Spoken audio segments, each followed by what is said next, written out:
those that are streaming from somewhere else this morning.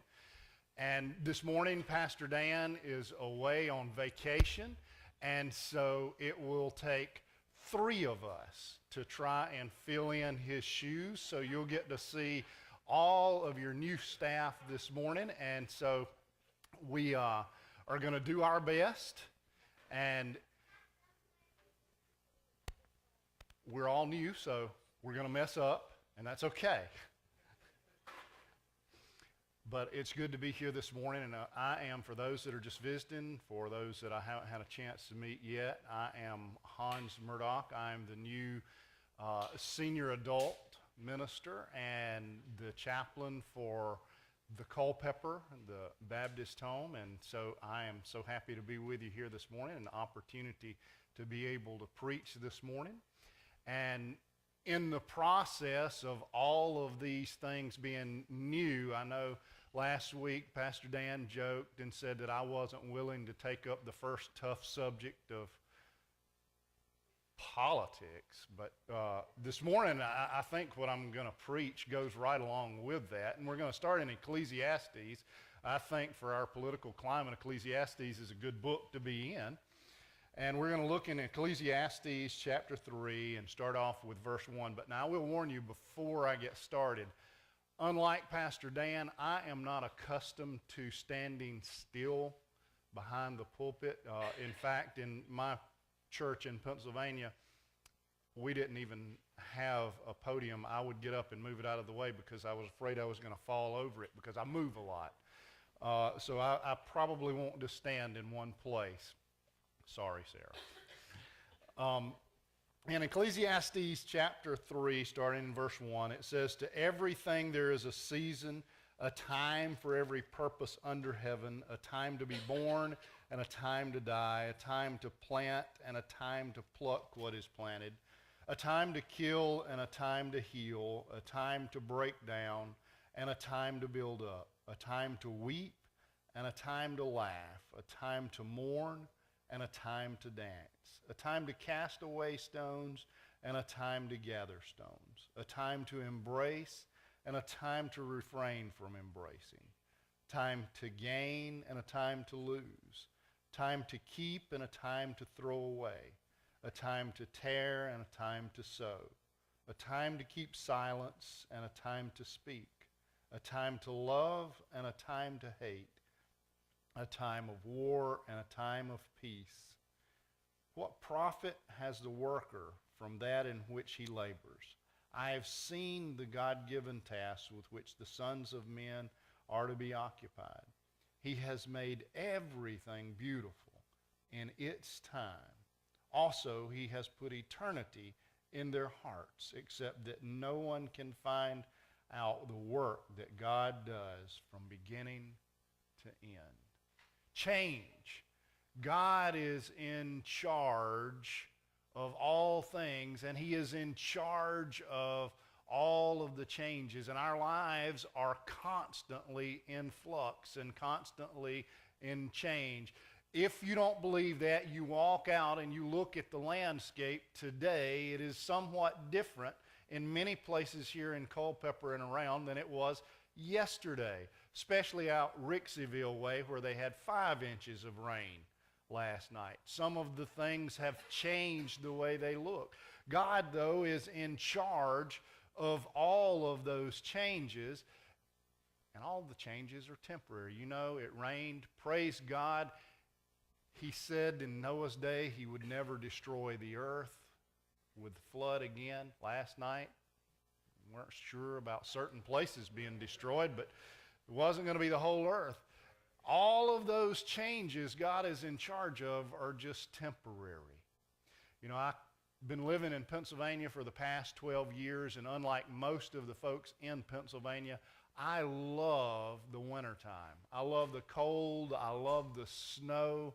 And most of the folks in Pennsylvania start talking about, oh, I wish it were summer, about somewhere around November before it ever really gets cold.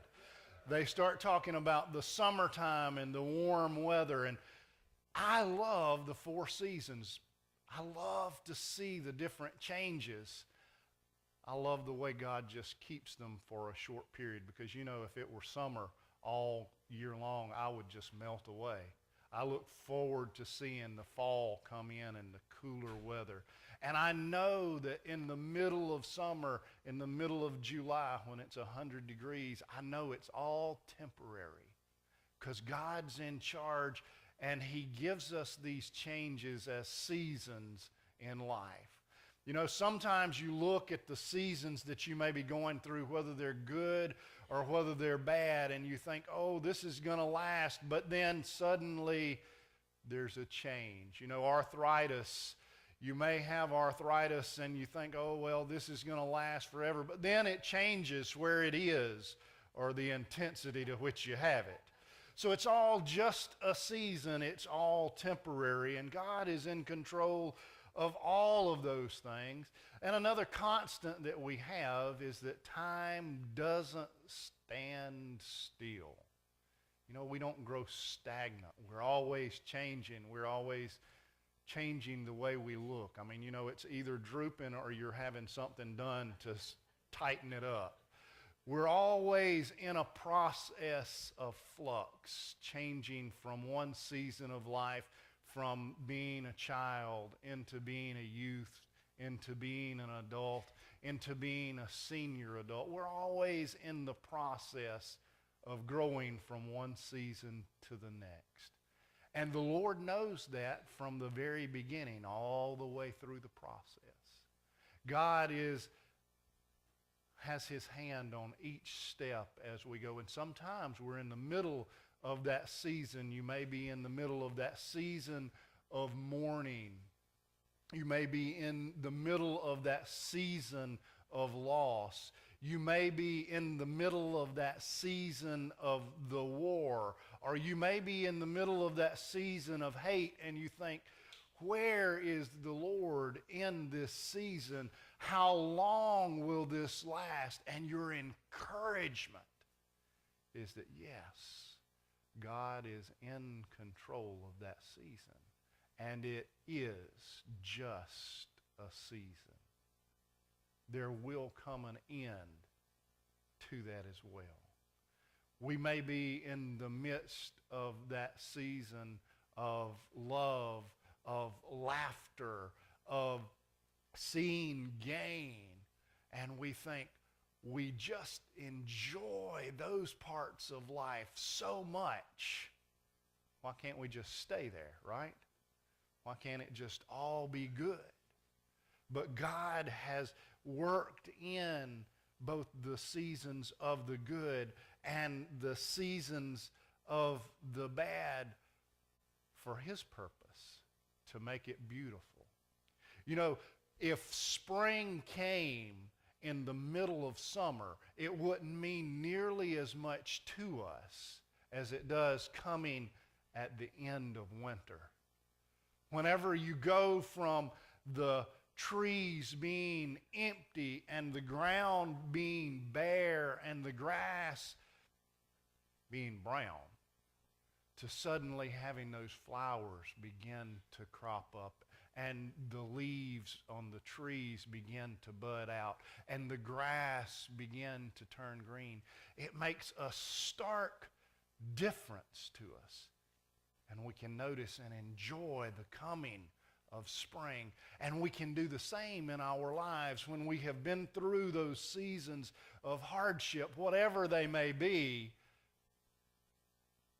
And then we see an end come and the new beginnings come in. And God is in charge of all of those to make them beautiful, but it's not in our time. And this is where we really get upset. We wish that God had our time X and would keep up with our time, but it's all in his time.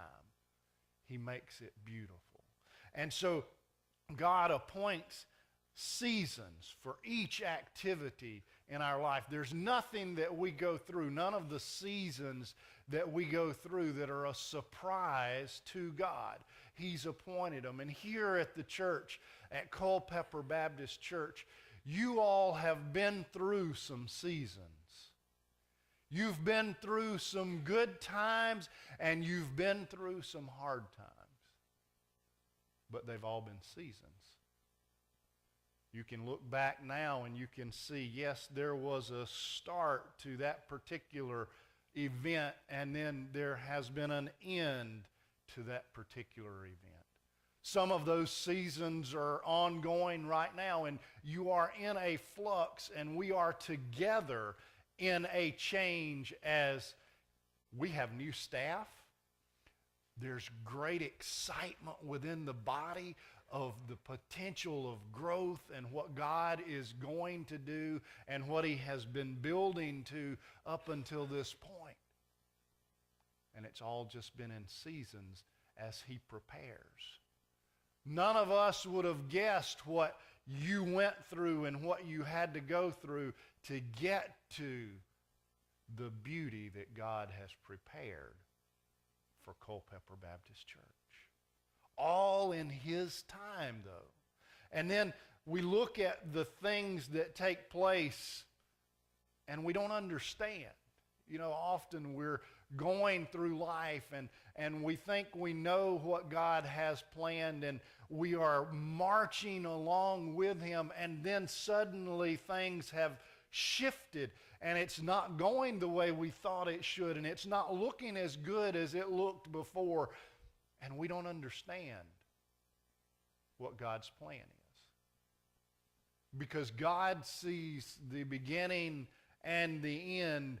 He sees eternity, and we see small sections. You know, in the middle of the spring, we all look to the weatherman sometimes and try to figure out what the summer will look like.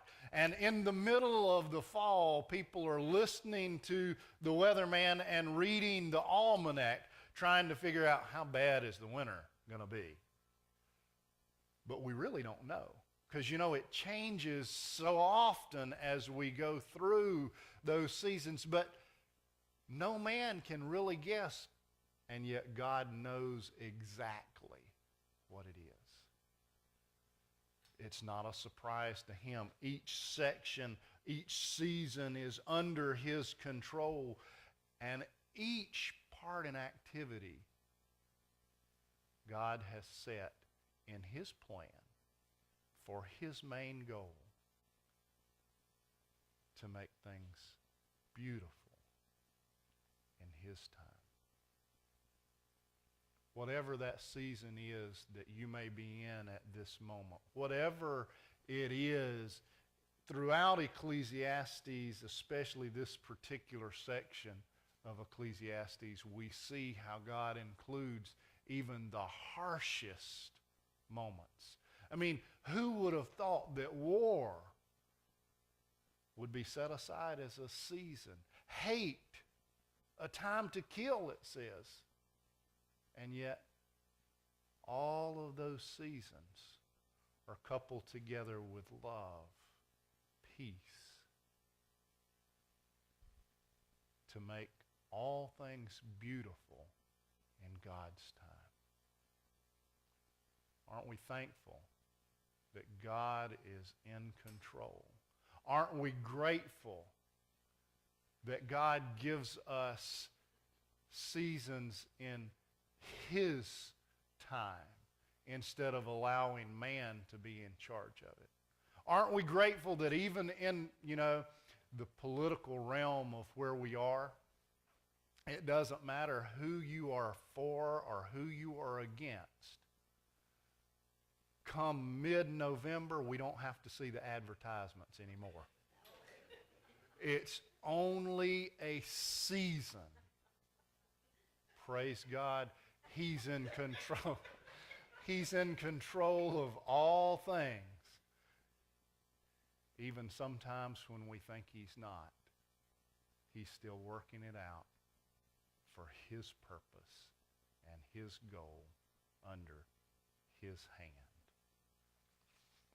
If at this time you feel that you need to